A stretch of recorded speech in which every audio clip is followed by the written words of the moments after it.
searching for a job is pretty hard, and searching for a job you truly love can be super hard. But the first step to getting there is to actually get your resume in order. So in your search of finding that perfect resume template and rummaging through the internet, website after website in search of answers that will help you land that job, and also Googling question after question that will help you aid your search, I know can be quite exhausting. So whether you're looking for a new opportunity or you're just looking to update your resume, either way, we at EmpowerFlix got you covered.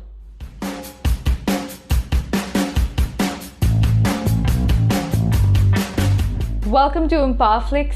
My name is Marilyn, and over the next few weeks we're going to be discussing with you some essential tips on how to nail that resume, and we also have some key essential features that will help you land that job. So today I'm going to be discussing with you resume tips, and joining me on Zoom I have Valencia Fernandes, who is a passionate recruiter and has been in the field since 2008. She's worked for a number of large multinational companies in the Middle East, and she's also very well versed with the ATS system and knows quite a few tricks on how to create that ATS friendly CV. Her passion led her to start her own startup called TYPACV, where she creates a lot of digital presence and changes profiles for a number of job seekers. And she's been turning profiles around in that since 2018. So without further ado, let's welcome Valencia Fernandes. Hi, Valencia. Welcome to EmpowerFlix. We're really excited to have you with us today. Thank you for having me.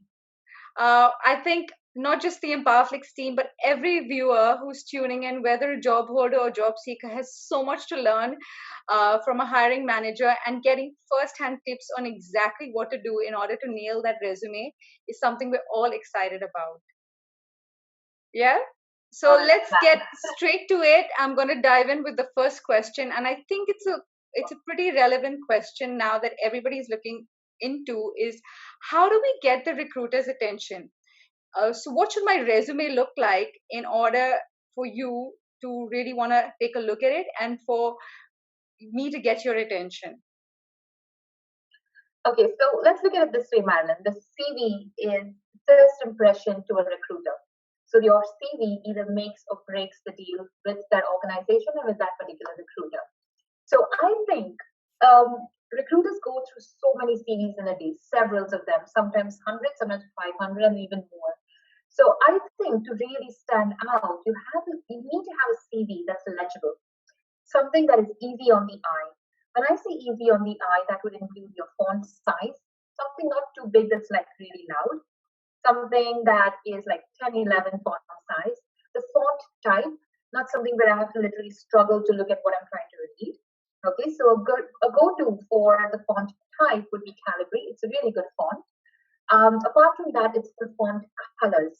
Now, the type of color that you choose also helps the eye read something better. So if it's a color that is too bright and too many colors, kind of deviates the recruiter from what they're actually looking for. Now, apart from that, that's more of the cosmetic side of it. But apart from that, what's important is all the relevant information on the first page itself. That would include your contact information, so your name, your mobile number, your email address, and your LinkedIn profile, right at the top, and then followed by key skills, which is really important for any CV to be pulled up by an ATS, and then your work experience followed by your education. These are the only things the recruiter really looks at in your CV. And whether it's a 1-page, a 2-page, or a 3-page, that's the information you need, and that's how you get our attention. All right, great. So basically just keeping it classic in terms of font size, and nothing that's going to be too loud. How about putting anything bold on the CV in terms of bold or italics? Would you say that would be a no-no? Definitely. No, that's absolutely fine. You can have it as long as you can read it. So there are some font styles that are not entirely best for a CV. I cannot get one at the top of my head, but I think you can highlight, let's say, your company name, your title in bold, or even italics for that matter. But that has to be fine. I think it just has to be easy on the eye. That's all. So just font sizes, font type, and the colors. That's all that you have to think about. All right, all right. Thank you, Valencia.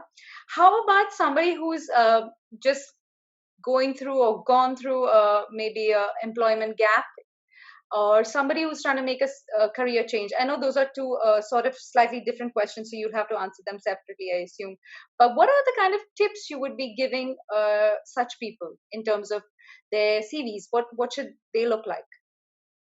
Sure. So, yes, you are absolutely right, Marilyn. They're two different things.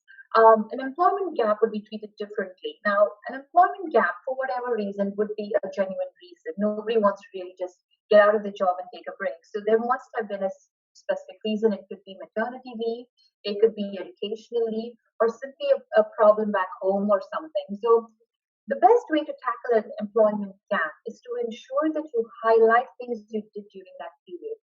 Whilst a gap of, let's say, 2 or 3 months is something that can be easily explained or concealed, there are others that go on for years as well. What needs to be done in such a case is to highlight what you did during that time. So, for example, if you took a break, maybe you did a freelance job, for example. Let's say a marketing professional took a break and started doing photography on the side. So that's something you would highlight. If you took a maternity break, then you just say it was a maternity break, the child is now old enough, and you can now get back to work. However, it is important to highlight what you learned in that break. Pick up skills, maybe some courses. There's so many courses out there. You could do some courses and highlight that as something that you did. Now, when it comes to a career change, however, you would treat it a little more differently than a gap. Whilst here you're highlighting the type of experience or the type of projects you undertook in your absence from a corporate world, in a career change you would highlight skills that are transferable into a new role. Let's take an example. If you were an administrator in the HR department, but you actually want to be into marketing.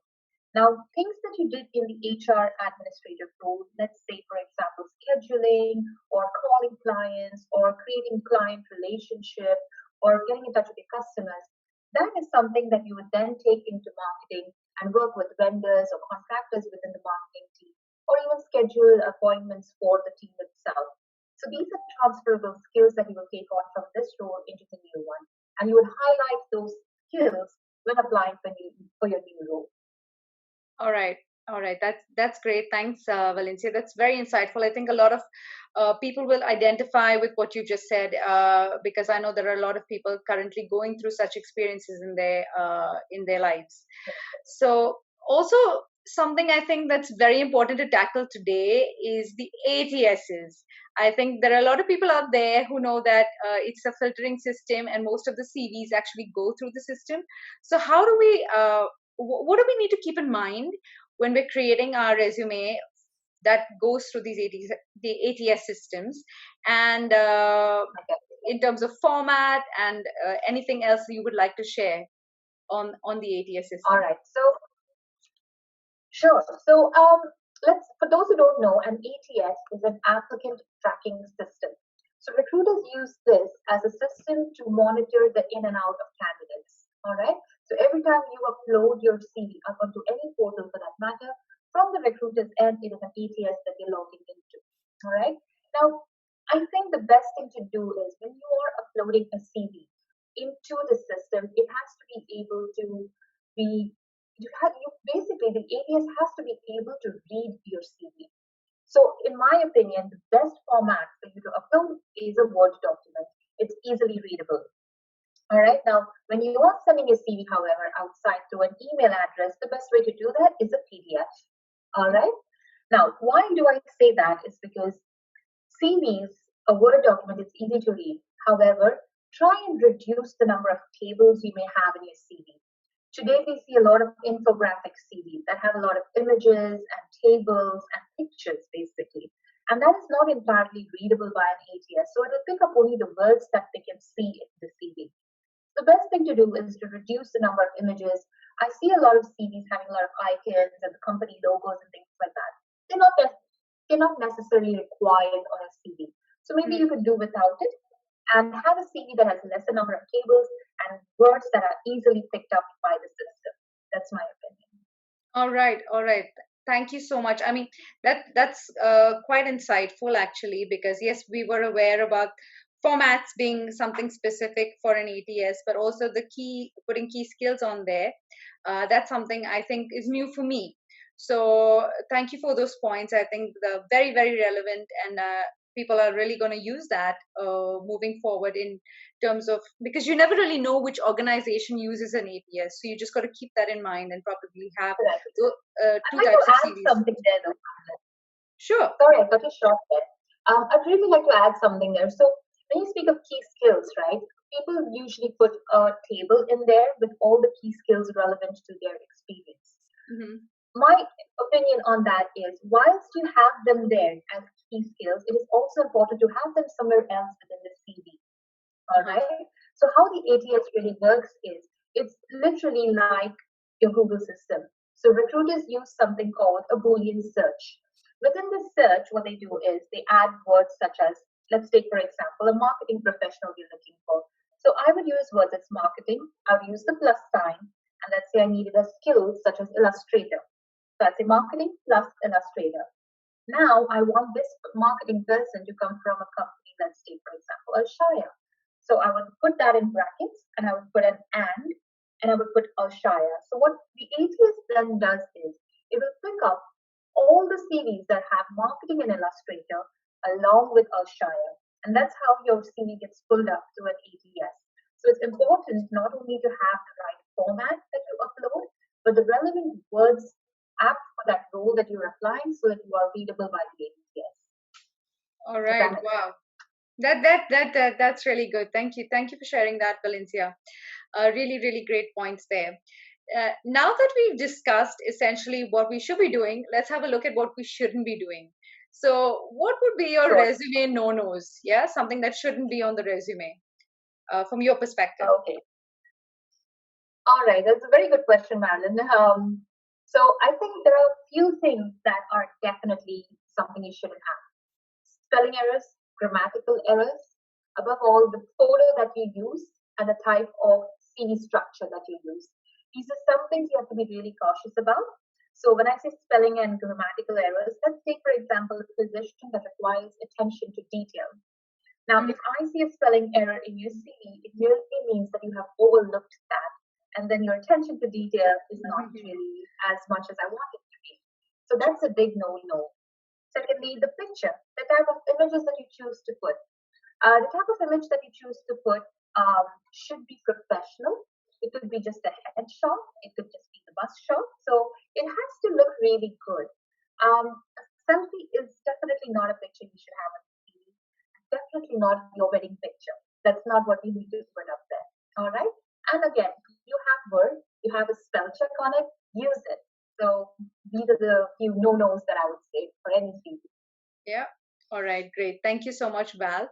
How about anything that is a CV mistake that could cost somebody their job? Would it be equivalent to the no-nos that you just mentioned, or would there be any other essentials that could cost somebody their job if they have the wrong CV? I think it would be in addition to the no-nos. Of course, you have to have the right picture. You've got to have the right CV. You've got to have no mistakes in it. But something in addition to that would be having your name right at the top. I have received, it may surprise you, but I have received CVs that do not have your name at the top.